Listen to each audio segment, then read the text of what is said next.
তোমার জন্য দুরন্ত ষাঁড়ের চোখে বাঁধতে পারি লাল কাপড়, বিশ্ব সংসার তন্ন তন্ন করে খুঁজে আনতে পারি 108টি নীল পদ্ম। আসসালামু আলাইকুম, আশা করি সকলে ভালো আছেন ঈমান এবং স্বাস্থ্যে। আমরাও আলহামদুলিল্লাহ ভালো আছি। প্রতিদিনের মতো আজও আমি আপনাদের সামনে একটি নতুন আরবিক আর্ট নিয়ে হাজির হয়েছি আলহামদুলিল্লাহ। একই সাথে আরিফ আজাজের লেখা বেলা ফুরাবার আগে এই বইটির কিছু ইসলামিক গল্প আপনাদের সাথে শেয়ার করার জন্য। ক্যাম্পাসে সুন্দরী মেয়ে দেখলেই বলি, দোস্ত আমি না অমুকের ওপর ক্রাশ খেয়েছি। ক্রাশ খাওয়া মানে মেয়েটার রূপ দেখে পাগল হয়ে যাওয়া। কল্পনায় নীল শাড়ি পরিহিত সেই ললনায় খোপায় গোলাপ গুজে দিতে দিতে বলা, তোমার জন্য দুরন্ত ষাঁড়ের চোখে বাঁধতে পারি লাল কাপড়, বিশ্ব সংসার তন্ন তন্ন করে খুঁজে আনতে পারি 108টি নীল পদ্ম। কল্পনায় আমি হয়ে যাই শাহজাহান আর সে হয় আমার মমতাজ। আমার রাতগুলো কেটে যায় সেই ক্রাশের কথা ভাবতে ভাবতে। দিনগুলিতে আমার মন খালি আনচান করে তাকে এক নজর দেখার জন্য। আমার চোখে সেই হলো মোনালিসা, রূপকথায় রূপের দেবী আফ্রোদিতি। তাকে দেখলেই আমার মনের ভেতর উথাল পাথাল শুরু হয়। আমি তখন কবি হয়ে যাই, আনমনে গুনগুন করি, তুমি সুন্দর তাই চেয়ে থাকি প্রিয়, সে কি মোর অপরাধ? নিজেকে কবি বানানোর আগে আমরা কি একবার কুরআনের দিকে ফিরে যেতে পারি না?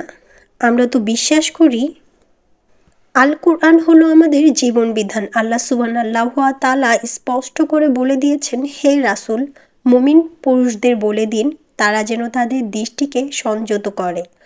আমাকে জানতে হবে কোনো বেগানা নারীর দিকে ড্যাব ড্যাব করে তাকিয়ে থাকার অনুমতি আমাকে দেয়া হয়নি।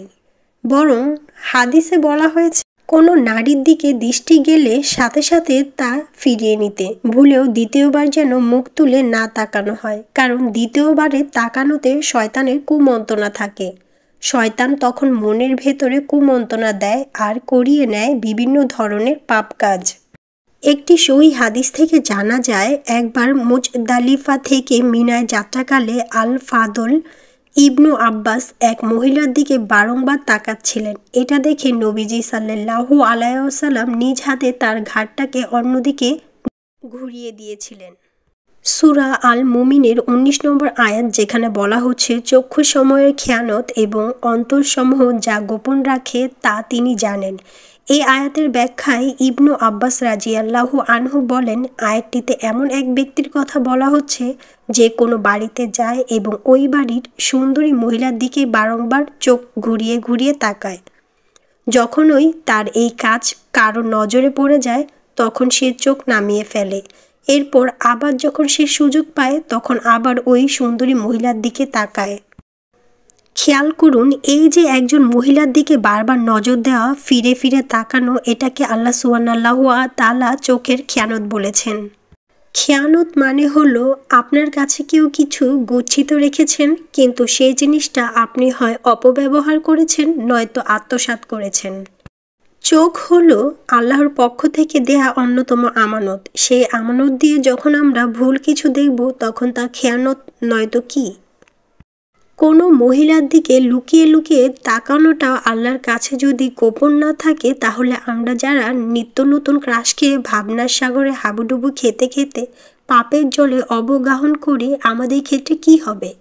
আমরা যেটাকে ক্রাশ বলি, রাসূল সাল্লাল্লাহু আলাইহি ওয়াসাল্লাম এটাকে চোখের জিনা বলেছেন। তাহলে উপায়? অন্তর্দৃষ্টিতে যে বিশাল রোগ নিয়ে আমার বসবাস, সেই রোগ সারবার পন্থা কি? মনের ভেতরে শেকড় গেড়ে বসা লালসার পাহাড়, শয়তানের ধোকায় পড়ে কলুষিত করে রাখা অন্তরকে পরিশুদ্ধ করার প্রেসক্রিপশন কি? প্রেসক্রিপশন হলো তাকওয়া, আল্লাহ ভীতি হওয়া, আল্লাহকে ভয় করা। এসব করলে আমরা খারাপ কাজ থেকে দূরে সরে থাকতে পারবো ইনশাল্লাহ।